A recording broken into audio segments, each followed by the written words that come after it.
Praise the Lord. Melchizedek prayer ministries తరపున ప్రభు నామంలో ఆత్మీయ బిడ్డలకు అందరికీ కూడా హృదయపూర్వకమైన వందనాలు. పరిశుద్ధుడు సర్వశక్తిమంతుడైన సమస్త శరీర ఆత్మలకు దేవాతి దేవుడైన మన ప్రభు కృప మీకు నిరంతరము తోడై నడిపించునుగాక. ఆమేన్. ఈ పూట పరిశుద్ధ గ్రంథము నుంచి కొన్ని చక్కటి మాటలు మనం చదువుకుందాం. కీర్తనల గ్రంథము 42వ అధ్యాయం మొదటి నుంచి కొన్ని మాటలు చదువుకుందాం. దుప్పి నీటి వాగుల కొరకు ఆశపడినట్లు దేవా, నీ కొరకు నా ప్రాణము ఆశపడుచున్నది. నా ప్రాణము దేవుని కొరకు తృష్ణగొనుచున్నది. జీవము గల దేవుని కొరకు తృష్ణగొనుచున్నది. దేవుని సన్నిధికి నేనెప్పుడు వచ్చేదను, ఆయన సన్నిధిని నేనెప్పుడు కనబడేదను. దేని బిడ్డలారా, మరి ఈ కీర్తన రాసింది కోరాహు కుమారులు. ఈ కీర్తన రచించింది. వీళ్ళల్లో ఎంతో ఆసక్తి, ఎంతో భక్తి, ఆశ. ఈ లోకములో ఎన్నో ఆశలు, ఎన్నో కోరికలు, ఎన్నో ఆలోచనలు, మరి ఏమేమో చేయాలి, ఏమేమో పొందుకోవాలి, మరి ఎంతో పేరు ప్రఖ్యాంతులు కాంచాలి అనేక ఉద్దేశాలు కలిగి మరి ఎంతో అలజడిగా, అడావడిగా, మరి భయంకరముగా ఈ లోకములో ప్రజలు అనేక ఉద్దేశాలతో ప్రయాణిస్తూ ఉన్నారండి. అయితే పరిశుద్ధ గ్రంథములో ఉన్న ఈ కోరాహు కుమారులు ఆశ, దేనికి ఆశపడుతున్నారు? డబ్బు సంపాదించాలని, బంగారు, మరి ఒంటి నిండా బంగారు వేసుకోవాలని, పట్టుబట్టలు కట్టాలని, మరి ఏదేదో కట్టాలని ఒక ఆశ. మానవుడికి ఆశగాడు, అత్యాశ కూడా ఉంటుంది. కోరికలు, ఆలోచనలు ఎంతో పరుగులు తీస్తూ ఉన్నాయి ఈ లోకములో. అయితే దేని బిడ్డలారు, ఇక్కడ దుప్పి నీటి వాగుల కొరకు ఆశపడినట్లు దేవా, నీ కొరకు నా ప్రాణము ఆశపడుచున్నది. ఎవరి కొరకు ఆశ? దేవుని కొరకు, ప్రభు కొరకు ఆశపడుచున్నది. ఇంకొక మాట ఏంటంటే, జీవము గల దేవుని కొరకు తృష్ణగొనుచున్నది. దేవుని సన్నిధికి నేను ఎప్పుడు కనబడుదనా? ఎవరికి కనబడాలి? మెప్పుల కోసం కనబడాలా? గొప్ప కోసం కనబడాలా? అందరికంటే నేను ముందొస్తున్నాను, ముందొచ్చి నేను పరిచయం చేస్తున్నాను, అందరూ నన్ను మెచ్చుకోవాలి అనేక తాత్పర్యముతో కనబడాలనే కాదు. అలాంటి ఆలోచన ఈ భక్తులలో లేదు. జీవము గల దేవుణ్ణి మందిరమునకు, సన్నిధికి నేను ఎప్పుడు కనబడేదను. దేవుని బిడ్డలారా, ఎందుకనంటే ఆ సన్నిధిలో నేను ఎప్పుడు కనబడేదను. ఎవరికి కనబడాలి? దేవుడు సర్వంతర్యామి. ఆయన సమస్తము సర్వే చేస్తున్నాడు. ఆయన చూచుచున్న దేవుడు. నీకు ఎంత ఆసక్తి ఉందో దేవుని మీద, దేవుని పరిచర్య మీద, దేవుని సన్నిధి మీద, నీ యొక్క అడుగు జాడలు పరుగు ఎంత దూరము పరిగెడుతున్నాయో, దేనికి పరిగెడుతున్నాయో ప్రభువు సర్వే చేస్తాడండి. దేని బిడ్డలారా, కాబట్టి ఇక్కడ దేవుని సన్నిధికి నేను ఎప్పుడు కనబడేదను, వచ్చేదను. ఆయన సన్నిధిలో నేను ఎప్పుడు కనబడేదను. అవునండి, దేవునికి జీవ గ్రంథములో మన పేరు ఉందో లేదో, దేవుని దృష్టిలో మనం ఉన్నామో లేదో, మరి పరలోక సంబంధమైన వారమో కామో యోచించుకుంటున్నామా, ఆలోచించుకుంటున్నామా? ఆధార్ కార్డులో మన పేరు లేకపోతే మరి దేవుని బిడ్డలారా ఎంత ప్రయాసపడి ఆధార్ కార్డు చేపిస్తారు. కాబట్టి ఇక్కడ నేను కనబడాలి, సంఘ పెద్దలుగా కాదు, విశ్వాసులుగా కాదు, దేవునికి నేను కనబడాలి, దేవునికి నా భక్తిని నేను కనపరుచుకోవాలి, నా ప్రభుని నా మనసారా ఆరాధించుకోవాలి. నేను ఎప్పుడు కనబడుదును అని కోరాహు కుమారులు ఇక్కడ రచించారండి. కాబట్టి దేని బిడ్డలారా, ప్రభు సన్నిధికి మరి నిర్లక్ష్యంగా వస్తున్నావా?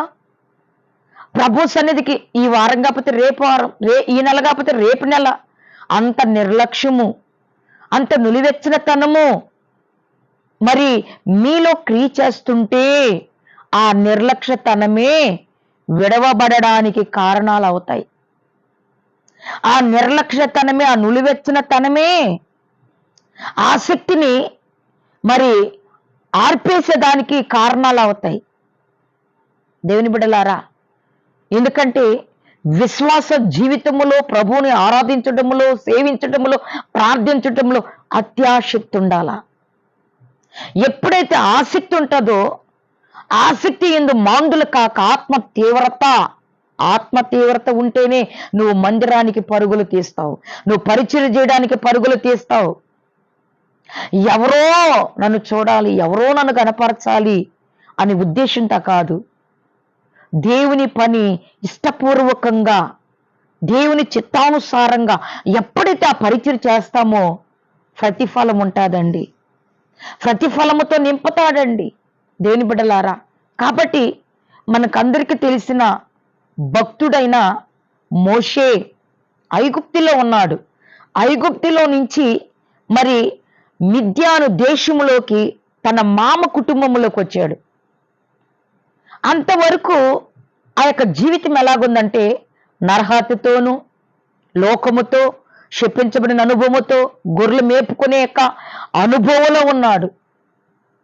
మాటల రాని నాలిక మందము కలిగిన వ్యక్తి, ఏమి ఆధారం లేని వ్యక్తి. అయితే ఒకానొక దినమున దేవుడైన ప్రభువు ప్రత్యక్షమయ్యాడండి. ఆ సన్నిధి, ఆ యొక్క పర్వతములో, ఆ పర్వతము కాడ ఒక పొద, ఆ పొద నడుములో నుంచి అగ్ని మండుతుంది. ఆ అగ్నిలో నుంచి ఒక స్వరము మాట్లాడుతుంది. ఆ స్వరము ఎప్పుడైతే మోషే విన్నాడో,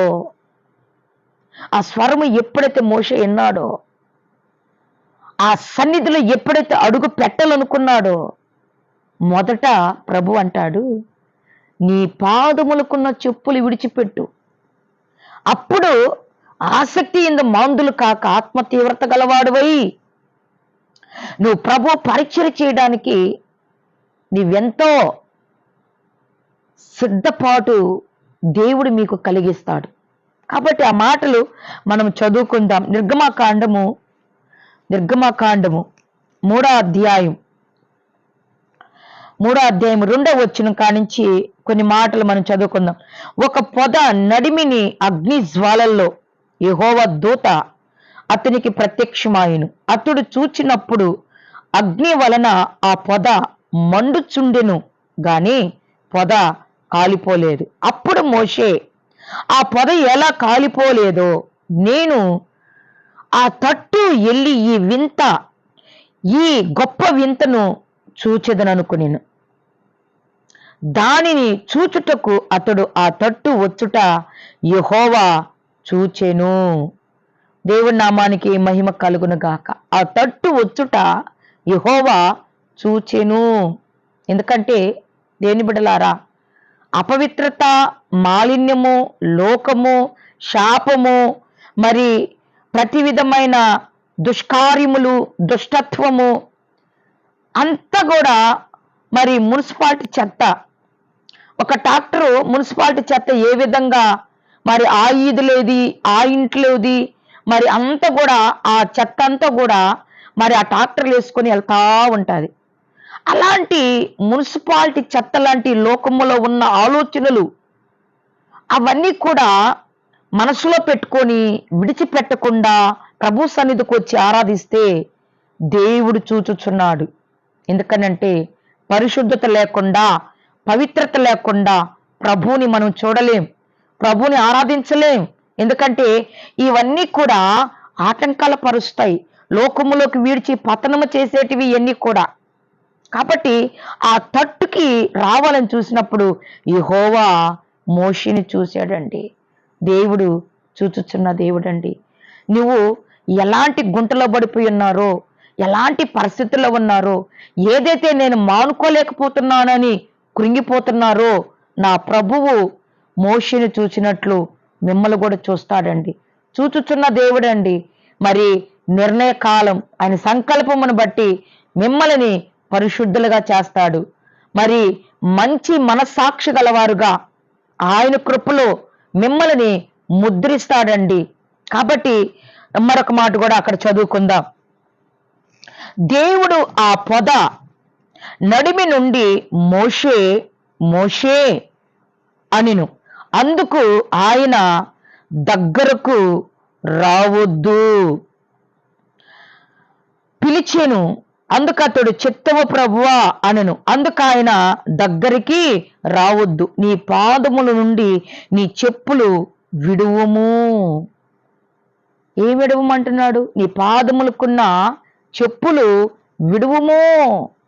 అపవిత్రమైన చెప్పులు, అపవిత్రమైన జీవితం, ప్రాచీన స్వభావం, పాత జీవితం, రోత బ్రతుకు విడిచిపెట్టు. విడిచిపెట్టిన వారు 100 రెట్లు పొందుతారని ప్రభువు పేతురుతో చెప్తున్నాడు. విడిచిపెట్టు నీ పాత చెప్పులు, పాత జీవితం విడిచిపెట్టి నూతనమైన జీవితములోకి రా.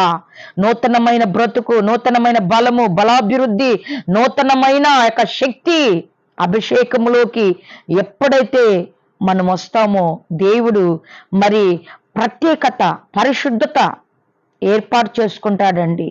కాబట్టి పేతురు అంటున్నాడు, ప్రభువా మేము సమస్తమును విడిచిపెట్టి నిన్ను వెంబడించే మాకేమున్నది అని అడిగాడండి.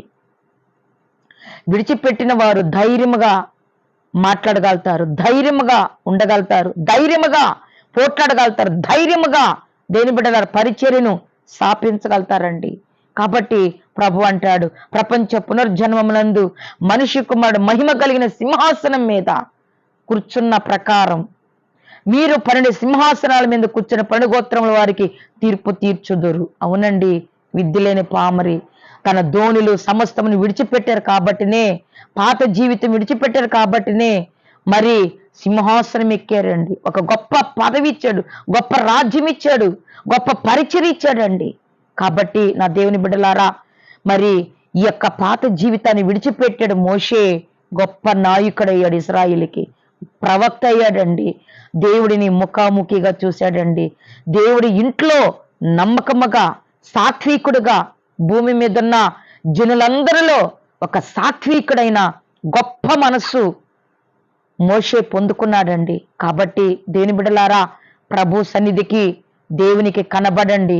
దేవుడి దృష్టిలో మనం ఉంటే, మనుషుల దృష్టిలో కాదు, లోకపు దృష్టిలో కాదు, దేవుడి దృష్టిలో మనం ఉంటే రాజులైన యాజక సమూహముగా, ప్రవక్తలుగా, కాపర్లుగా, అపోస్తులుగా, ఉపదేశకులుగా దేవుడు వాడుకుంటాడండి. కాబట్టి నా దేవుని బిడ్డలారా, ఈ అనుదిన వాక్యము ద్వారా మీరు బలపడాలని ప్రతి నిత్యము మేము ప్రార్థిస్తున్నాం.